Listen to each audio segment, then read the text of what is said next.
Okay, oops, then it's my great pleasure to welcome you all to this event, the International Ripple Effects of the EU Sustainable Finance Taxonomy. And welcome to our pavilion. This pavilion is in partnership with Bellona, the Sahara Forest Project, and the Ministry of Foreign Affairs in Norway, and the Aker Horizons, which I represent. So welcome. The finance industry and the capital markets are really being changed for the moment. The sustainable finance regulation package is rapidly paving its way, I would say, through the capital markets and from investors to providers of financial products, further down to companies. And it's important to understand that this regulation is more than the taxonomy, which draws a hard line between what's classified as sustainable green economic activity, and also that it covers quite significant burdens on investors on how to disclose what their assets are doing, and also the adverse impacts of their assets and investments.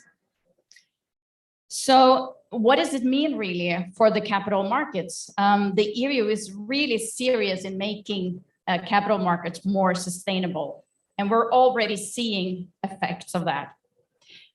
Because now it will be easy to compare both investments, asset managers, asset owners, but also companies. And we see that this is already changing the markets, because we see increased inflow into companies and funds that invest in those that are better on sustainability. And KLP, where I used to work before, one of the Norwegian pension funds, local government pension fund, they announced when they launched their last ESG fund that 70% of the capital this year went into those investment funds that actually invest in the better ESG performing companies. And also the vice chair of BlackRock, Hildebrand, he said to Bloomberg that he expects a vast reallocation of capital going forward. And not the least, this couple of days here, we've seen announcement after announcement from governments, investors, asset owner, pension funds, that they're all committing to net zero, which will also further reallocate capital from those who don't take those considerations and commit to the Paris Agreement, and those that do. So with this background, it's with my great pleasure to welcome the keynote for today, Dr. Graham Sweeney, chairman of the Zero Emission Platform. The Zero Emission Platform is a unique coalition of stakeholders and is instrumental in its advisory role to CCS for the European Commission. Graham is particularly well suited to kick us off here today, as he was a member of the EU expert group, the TEG, and he has also been a vice chair for the board of trustees for the Children's Investment Fund Foundation from 2016 to 2021. And he has also chaired the Program of Investment Committee for Climate Change. Very impressive background. And I think we met before, Graham. I don't recall when, but I've been doing responsible investment for 20 years. So I think we met before. Okay, thank you.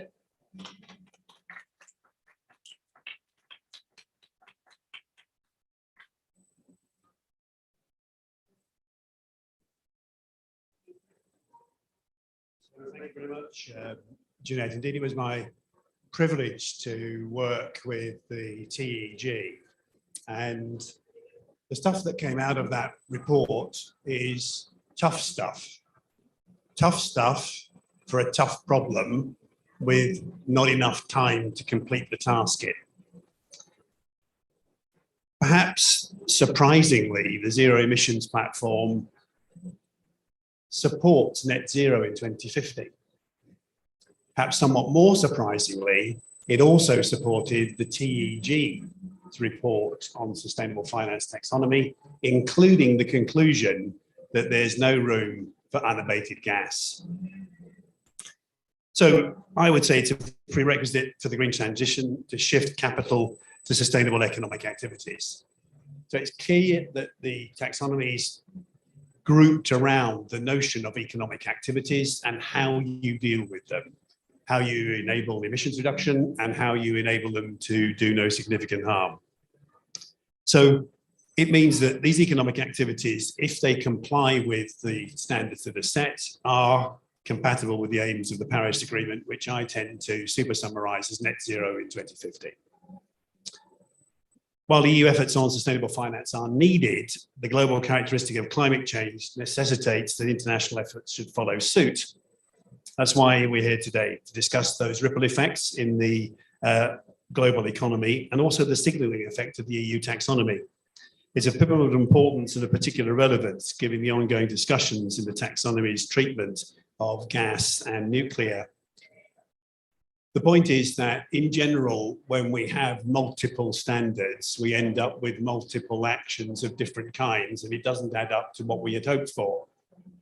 Of course, it's harder to have one standard, but we need a standard, and that has to be a tough standard, a gold standard, and that the EU not only should set those standards that way, but also have a gold standard for the taxonomies. Amidst the increasing international action on sustainable finance, set a good example of a thorough process based in science and with extensive consultation with stakeholders, both with and without the platform. The point about the science is it provides the evidence, and the evidence teaches us that we have to be technology neutral and that we have to account for everything. There is no hiding place in net zero. The life cycle analysis is critical, and that's how you set the standards. And that means all of the emissions need to be counted. They need to be measured. You are not allowed to say, I think it's okay, or I made some measurements a decade ago, will those do? The answer is no. Measure it now in order to be compliant. So we must ensure that we don't rush the final stages of what was a complex process in which multiple stakeholders gave large amounts of time to create this outcome. Not everybody liked everything. Hey, that's the way it is.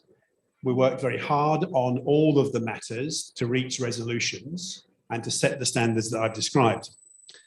That methodology is properly recorded, and the nature of the abatement is appropriately described for each of the activities. Now, I was privileged to work with Sean in the energy piece, but I was also let out to play in the manufacturing piece on occasions, and I took him with me. We had some conversations with the intensive industries about the fact that actually, as major energy consumers, they should have a real interest in what was happening in the energy part. And we got, I think, a significant amount of crossover as a result of that. So the point about all of this is that when the standards were set, there's no space left. None. This is as much as you can have now if you want to be consistent with net zero. So where that leads me to is that we can't have a whole sequence of exemptions creeping in through the delegated act. From my point of view, there are already some exemptions in the delegated act that I don't like. I think exempting certain technologies from life cycle analysis is frankly wrong, but I understand that that has been done. So it is necessary to maintain the integrity and the credibility, because otherwise we set the dangerous precedent for international efforts for developing taxonomies. We could be accused of greenwashing, and it threatens not only this taxonomy, but all taxonomies. So I think that it is, another way of describing this is that this is always the difficulty when you move from an evidence-based approach and it becomes politicized. Okay, so what I advise is that we don't give in to the pressures, that we have to maintain these standards, and that otherwise the gold standard won't be the gold standard and it won't be tough. And if it isn't tough, it won't matter.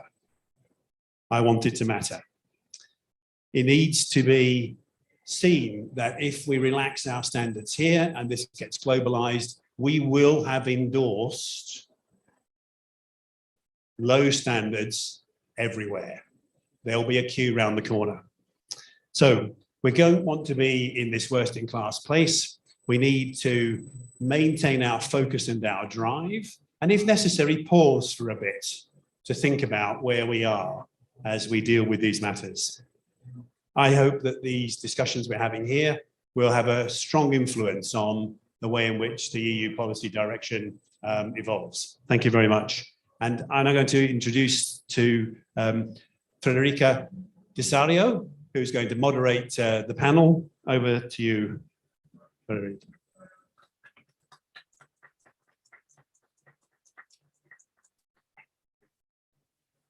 Thank you, Graham. And I'm very happy to be here with our panelists and very delighted to introduce them. So we are here with Michael Hoogman, who's the Director of Climate Finance at Children's Investment Fund Foundation. We are also here with Dr. Peter Fox-Peder, who's the partner at Energy Impact Partners and also Chief Strategy and Impact Officer. And finally, we are here with Sean Kidney, who's the CEO of the Climate Bonds Initiative. So I'm delighted to be here. The first time I was interested in the taxonomy, I actually reached out to Lena, and she was super helpful to allow me to understand it a bit more. Back then I was in London. I was not really aware of what was happening in Brussels. So the expertise in Bellona really helped me to understand it a bit more, but I'm sure that this discussion will be even more insightful. And so I want to take advantage of the expertise of our panelists to know what's the current status of the taxonomy at the moment. So we are very lucky because we have an EU perspective, a UK one, and also a US one, and I'm committed to take full advantage of it. So who wants to tell me a bit more maybe about the status of the taxonomy? Well, the first thing to know is there are now lots of taxonomies. We have taxomania, which is fantastic. We have managed to set up a global discussion about the topics Graham has talked about. We now have tough, rude, and difficult conversations in ASEAN, in India, as well as in Japan and South Africa, Colombia and Chile in a way that we never did before, and forthcoming in Canada, who we're soon going to see what the Canadian Standards Association is saying. Well, I'm leaving this out for a moment, but the Canadian Standards Association is saying around Alberta. There is a basic principle we've been able to establish with the Climate Bonds taxonomy in 2012, with the Chinese taxonomy now renovated in April, first issued in 2015, but most importantly, in the EU taxonomy, science-based. It is not policy-driven. It is not an NDC, which is fundamentally us saying to the scientists, God, that sounds really bad, but look, yeah, we've got to do that, but what about we just do this for the moment? Is that okay? That's an NDC. That is not good enough and has not been good enough, and that's why emissions are so bad, 16% back up again this year after a dip last year. Total and utter disaster. So the idea of the science-based taxonomy, the principle that we must keep strong is it is consistent with the Paris climate change commitments. It's consistent with the IPCC reporting, which means the science side of the IPCC, not the mediated by Saudi Arabia and the like, and so on. And so far we've been successful. In Europe, the taxonomy has now been passed by the European Parliament. It is about to be passed by the European Commission. It is expected to come into law on the 1st of January. And in most of the areas that I'm concerned about, energy, transport, property, it's good. It's in line with what we've been talking about for the last 10 years on this. There are weaknesses because no member state put up its hand to say, let's take a tough line in agriculture. There is no tough line. In fact, there's no line at all in agriculture. They decided to squib it for a year. In forestry, Finland said, but we already have world-class forestry laws, including clear-felling forests. That's all good, right? Well, that's exactly what's in the taxonomy. So there are weaknesses. These things will have to be fixed, but these are minor capital flow areas. In terms of the big areas of capital flow, so far we're good. We have a fight though. Member states, notably Germany. If you're German, would you go back and phone up the Greens, please, and tell them to get their act together when it comes down to policies around gas? Gas is not consistent. See if the IEA's recent World Energy Outlook is not consistent with the climate transition. At the moment, Germany is pushing the Commission hard to include, or has been, to include gas as a transition investment. So the Commission is saying, oh God, we're going to have to put in an extra codicil to the sustainability taxonomy. The French are saying nuclear, nuclear, nuclear. They made common cause of Eastern European countries who are saying gas. So it's a schmozzle. It's a mess. But it is worth noting that the current taxonomy passed by the European Parliament is utterly consistent on energy with what Graham said. It's a win. The commissioners continue to push for that, but we don't have a Europe that is governed by the European Commission. We have a Europe that is governed by member states. And that's, of course, the challenge of the democratic structure we're in. So it's not yet played out. We are starting to work on new areas, pollution prevention, biodiversity protection, marine, social, etc. Next year's crop of criteria, it'll be an ongoing process. We'll keep rolling out criteria till we cover the whole economy. Why? Because the transition to a low carbon and climate resilient economy is everything. It's not just energy. It's not just transport. It has to include every single corner of our economy and a society. And we need guideposts and guidelines that are science-based in every single corner. Very clear point, very strong point.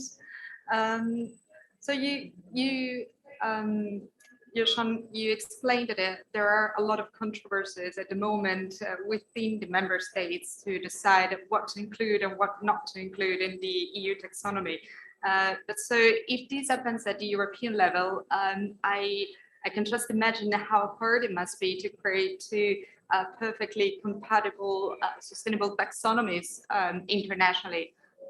What could be actually the consequences of two very diverging taxonomies? It's not that hard, actually. But first, understand why we're having a fight. We're having a fight because while Europe has finally committed to 2030 cuts of 55%, which will probably have to ratchet down, by the way, rich countries are going to have to do more. But let's be happy with what we've got today. Member states have not. Member states have still got climate change plans that are 20th century climate change plans. And therein lies the clash. So Germany's plan, Poland's plan, Slovakia's plan are all the old plan. They have not yet updated them to the new commitments they have made together for 2050, for 2030 targets. They have to. In the meantime, the taxonomy, which reflects the 2030 plan, is saying, you know, under the 2030 plan, you can't really do this anymore. And they're saying, hang on, our climate change plan says we can. And that's the fight, which is, by the way, the fight that's going on around the world, where commitments have been successfully ratcheted up this year. The Biden administration has done a fantastic job of bringing together member states with upgraded commitments. Of course, now the challenge is to figure out what it means. And big surprise, they're all finding out, what do you mean I can't do gas? I've been saying to my citizens I can do gas for the last 10 years. New unabated gas, not blue hydrogen that's abated, etc. And that is the confrontation that's going on. Now, when we're developing taxonomies in the world, the primary fault line is exactly that fault line. But we have a card, we have a beautiful card in our back pocket, which is capital. Where are you going to get the capital? What is a taxonomy for? It's fundamentally for trying to promote capital flows. And if you're in a smaller country, you're looking to Europe, the US, and Japan for your capital. The rules that are there will drive the rules of taxonomy globally. And that is a card we're playing everywhere. So in Singapore, that have put gas in their taxonomy, we're saying, look, that's great, you've got gas in your taxonomy, good on you. It's not going to do you any good getting capital from Europe. In fact, it's going to be a problem, which the Chinese had for 4 years in their taxonomy. But the fact that they had supercritical coal in it became a barrier to capital flows into the Chinese green bond economy, which is why they withdrew coal and gas from a Chinese taxonomy in April. The Russian taxonomy, passed by Parliament on the 21st of September excludes gas and coal. Russia. Why? Because they want to raise money in Europe. So we've got that card. Now I'm saying to the Commission, so hang on, we've got the Chinese to take gas out. We've got the Russians to take gas out. And now Germany wants you to put gas back in. There's a slight conflict of ambition and geopolitical views here, which is why we'll win on this question. But the capital card is what drives convergence amongst the taxonomies. And every taxonomy we're working on, I'm going to put it a bit like Mike's suit. In Indonesia, it's got a batik pattern. It looks beautiful, but it's still a suit. In other countries, it'll have different cloths, but it'll still be suits. Taxonomies around the world will be tailored for local conditions, but fundamentally, they'll be the same cut as Mike's suit. After that, I'm very curious to hear Peter's view on this from the US. What's your, how do you see that the taxonomy is actually influencing the investments? Thank you. And nice to be here. Thanks for having Energy Impact Partners here. Maybe I'll just say a few words about what Energy Impact Partners is, if I may, in order to explain our perspective. So we are an investment coalition of 30 of the largest utilities and energy companies, as well as financial investors, real estate companies, and industrial companies, all committed to leaning in to clean energy transition and a net zero goal. And it's an active investor coalition that with large companies that serve more than 45 million customers and every year have $45 billion in capital expenditures. So this is a coalition that can take technologies that are essential for decarbonization and scale them quickly. The investors help select the technologies by understanding the kinds of technologies that will work in their very large operations as they decarbonize, and then we can pilot them inside our coalition and we can scale them through the coalition and ultimately out to the rest of the addressable markets in the world. So that's a very unique active investor coalition approach, and it was established entirely around the clean energy transition. That's part of our investment objective. We're an Article 8 fund. Well, we have 6 funds. One of them is EU domiciled, and that's an Article 8 fund.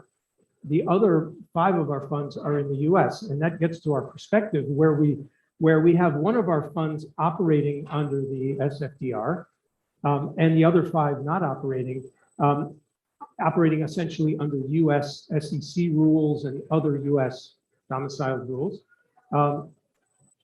We are really rather impressed by the European Union's work to create a taxonomy and to create greater disclosure.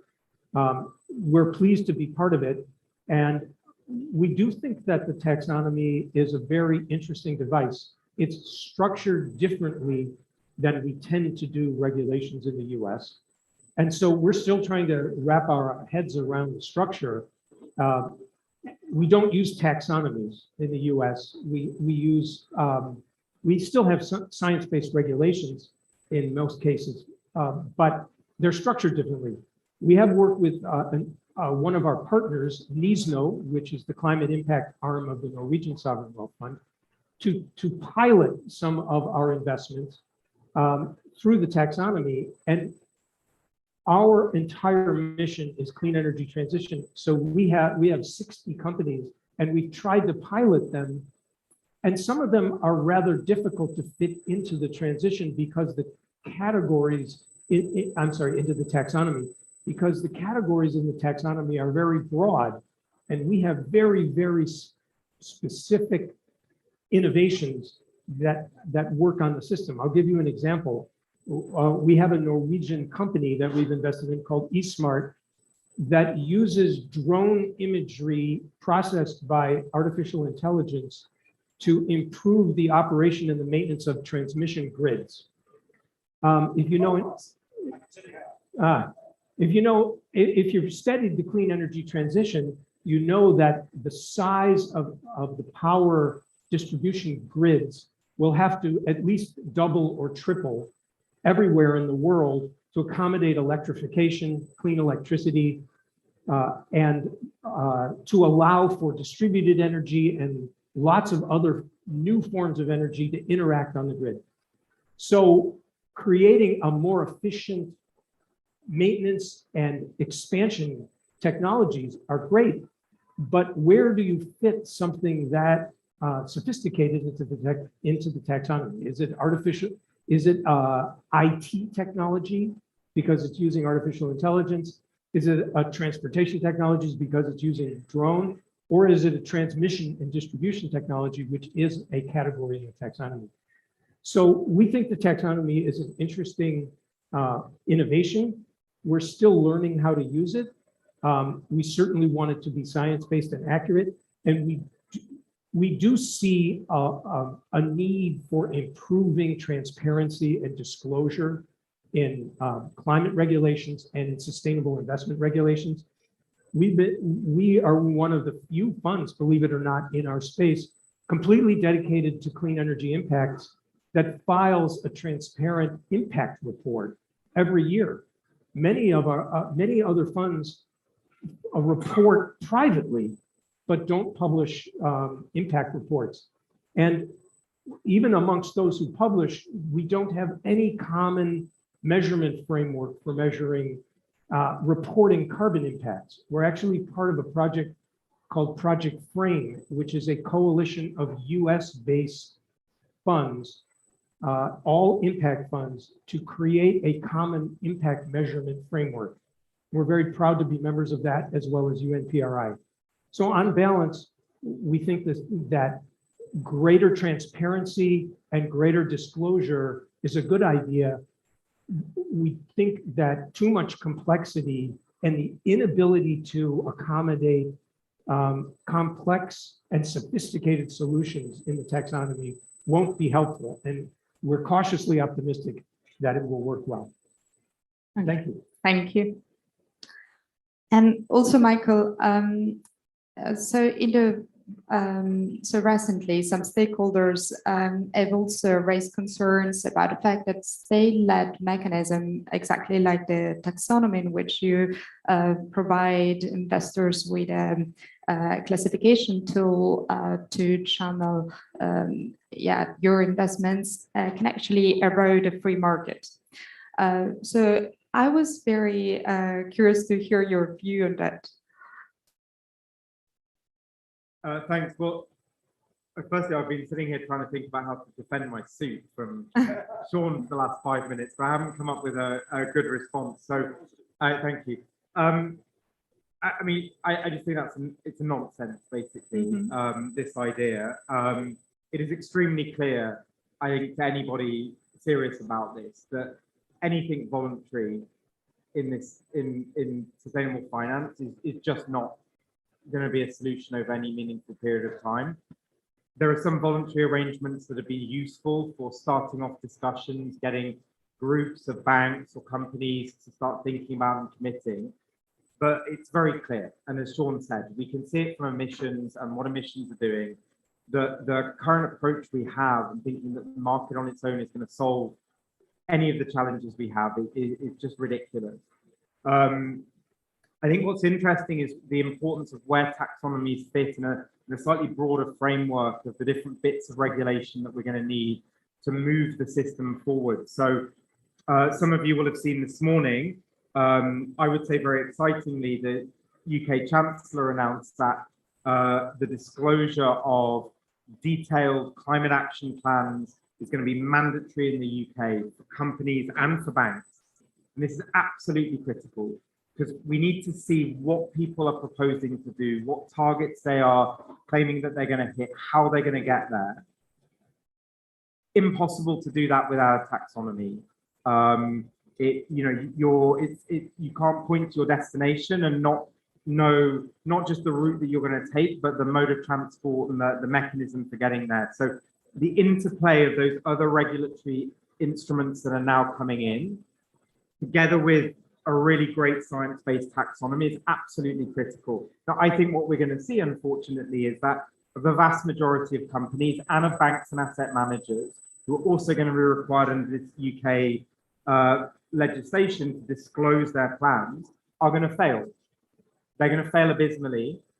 We're going to know that partly because the taxonomy is that instrument that is going to tell us how little science-based technology, science-based CapEx is in those plans.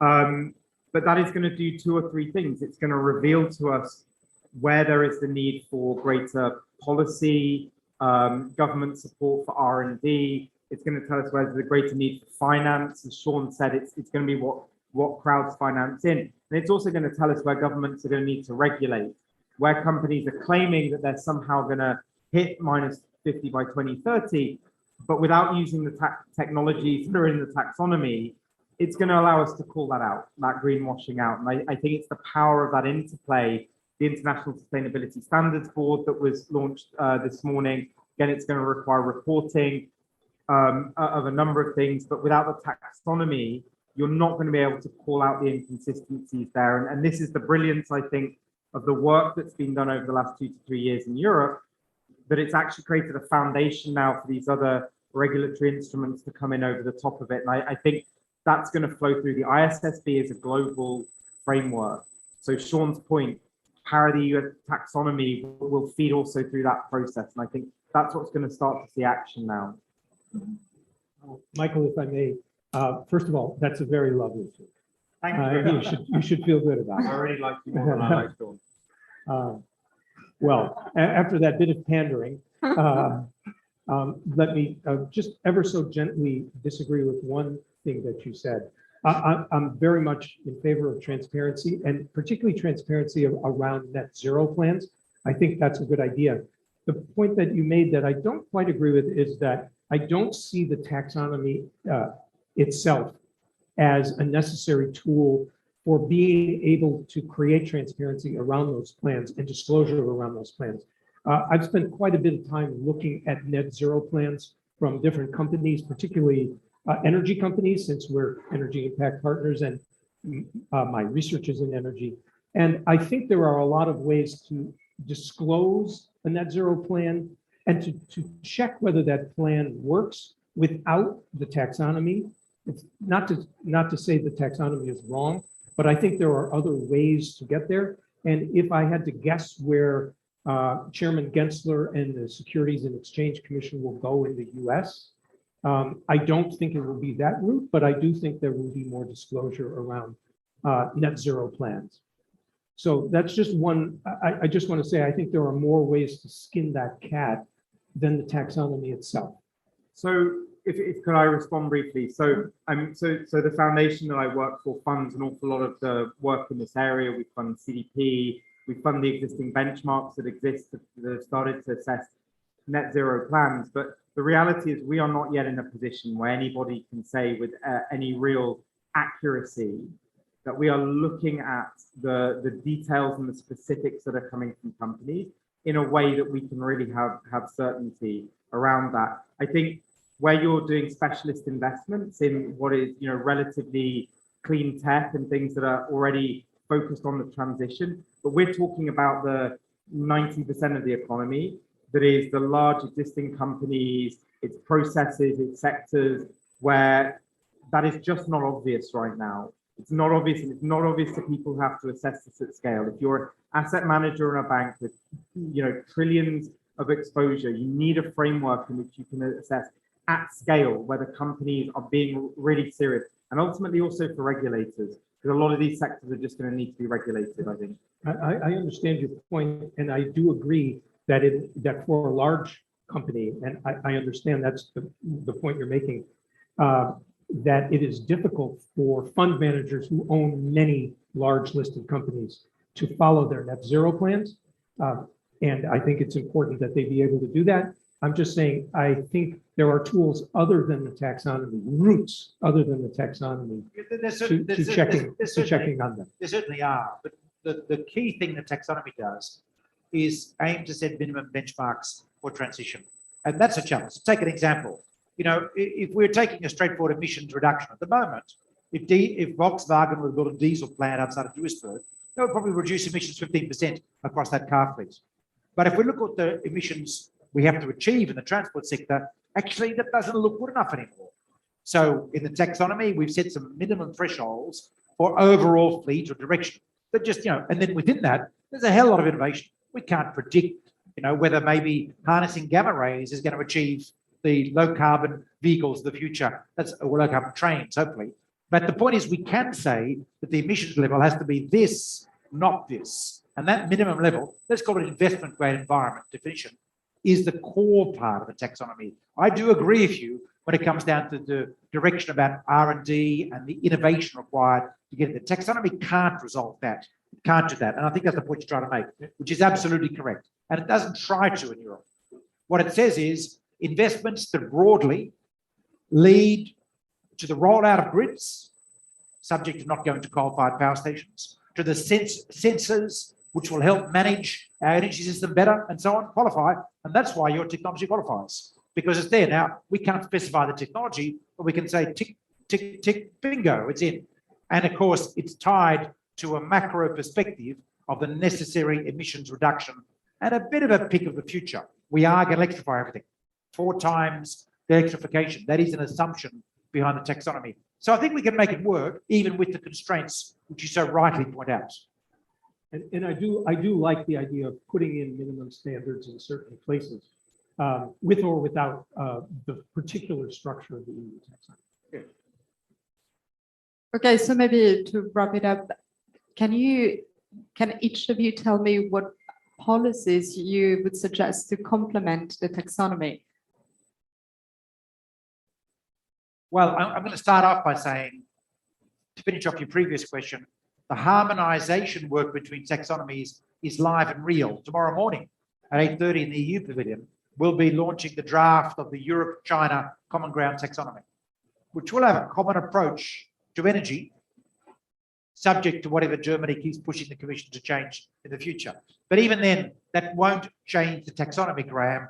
The Commission is trying to solve the problem by creating an amber taxonomy. It's not quite green, but if you want to know something that's sort of half and half, like milk, go over there, but it's not green. And so we will manage that process going forward. So tomorrow, China EU taxonomy comes out. Extraordinary development. For the rest of the world, this is harmonization central. But what have we got to do? Look, what does the taxonomy do? It gives us a sense of what we need to do. It's a shopping list for the future with a lot of detail about how to create the product, which you've got to sort out.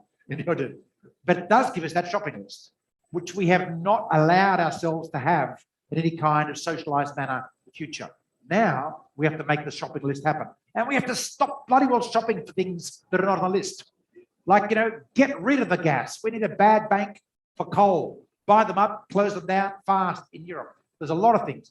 What we actually need is now an extraordinary, ambitious level of state action, commensurate with what the US did in 1941 before Pearl Harbor, and then in Pearl Harbor, to mobilize all aspects of the economy to change. That's really what we're talking about. We can learn a lot from the wartime experience, even though we haven't got a gun pointed at us, but we've got something as severely existential as war in Europe. And that's it. Now, I could go on for a long time about agriculture, about forestry, about industrial applications, and so on. I don't need to. I just need simply to say the taxonomy provides you minimum level, not the best, minimum you have to do. We should not be doing anything below the taxonomy, and we should do everything above the line. And can we figure out how to do it? Of which there's a long and illustrious agenda. And I'm just going to finish up and going back to this, because this guy's here now, but I'll talk about the US.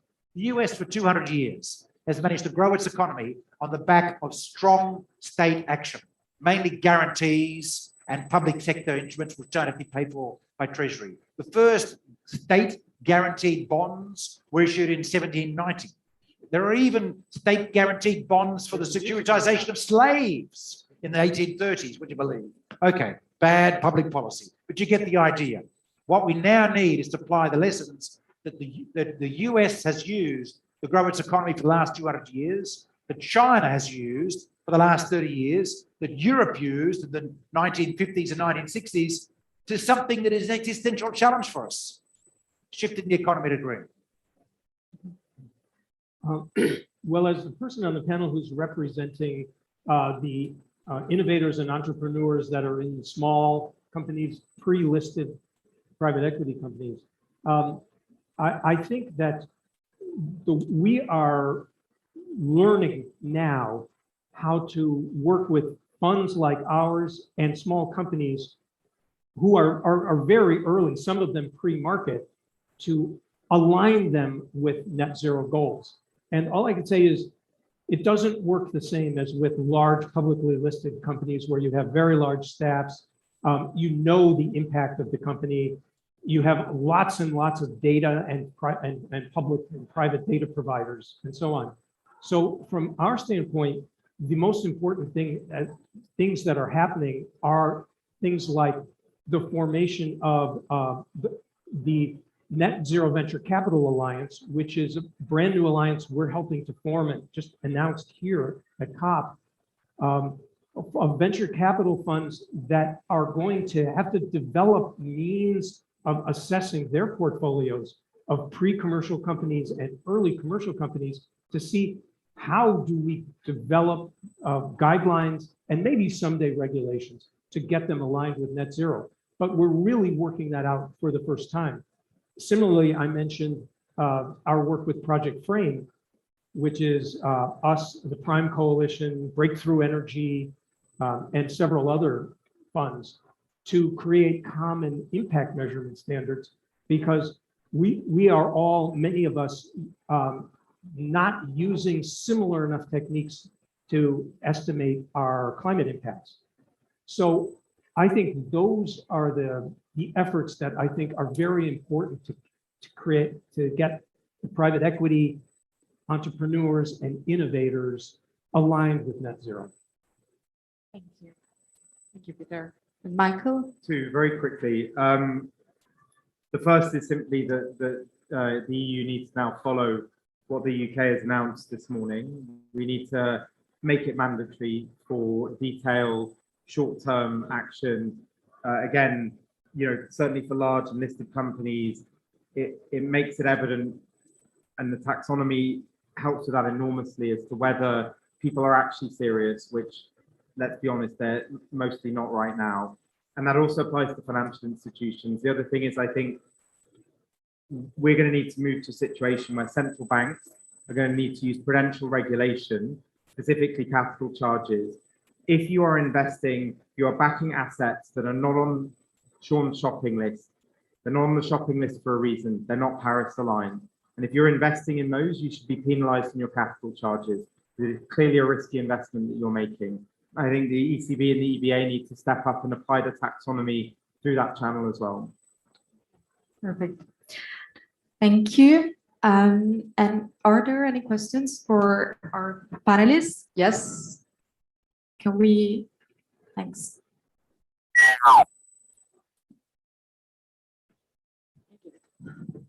Oops. How's it going?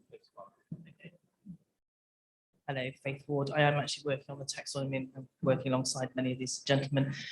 One of the challenges we have as an investor is, whilst I agree in principle of the idea that it'd be lovely if we were very taxonomy compliant to our investment, it currently represents about 0%, well, a fraction of my portfolio at the moment. So if I was to limit my investments, I'm getting down to like less than 5% of what is currently available in the concentration. So I just wanted to know I also completely agree with kind of the passion and the need and where we need to direct the capital.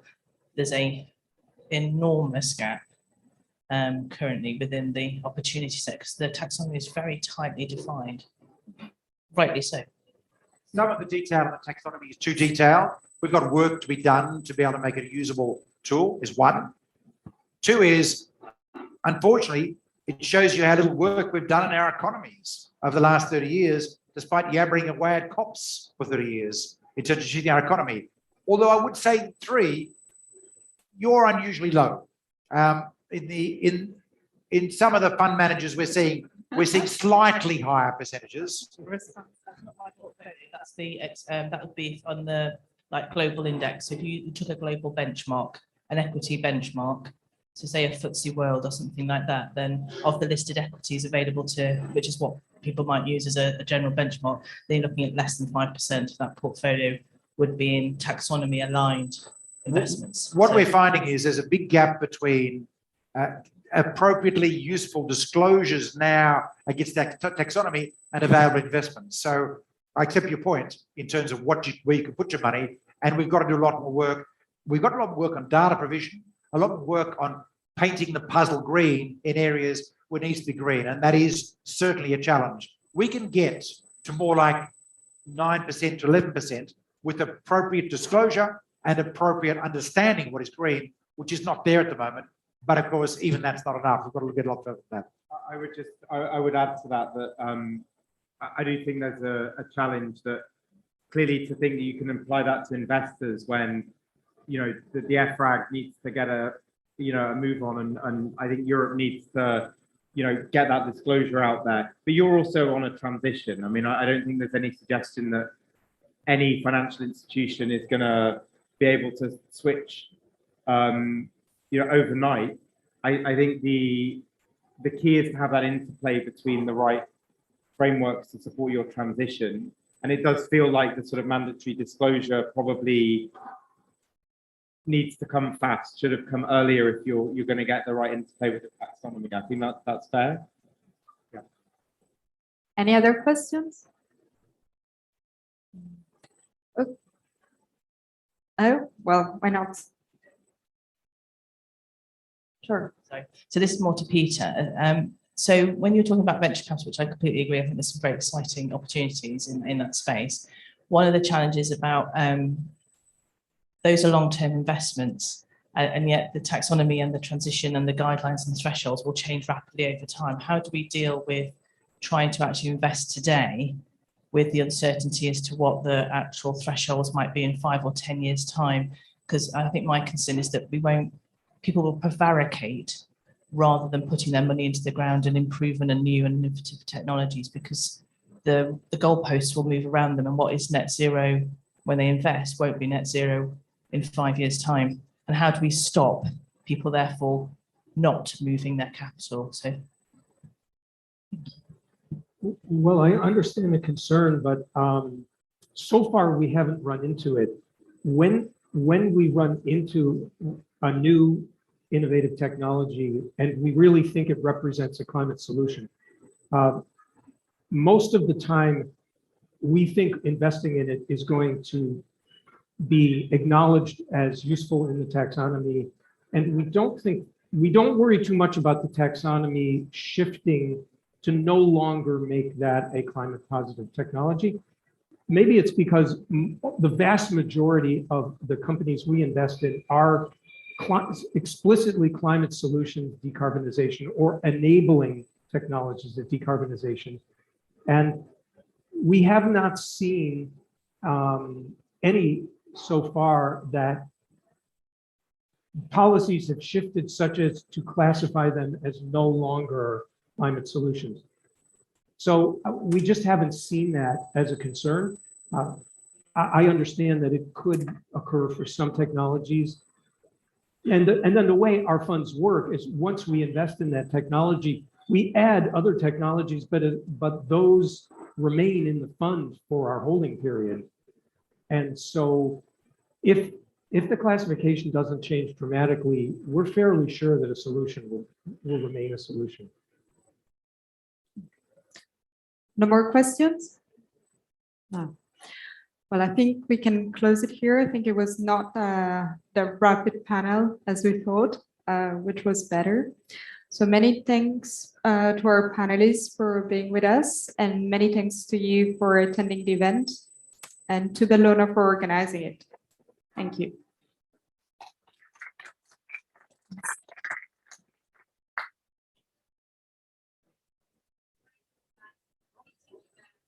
There's wine, everyone. There's wine.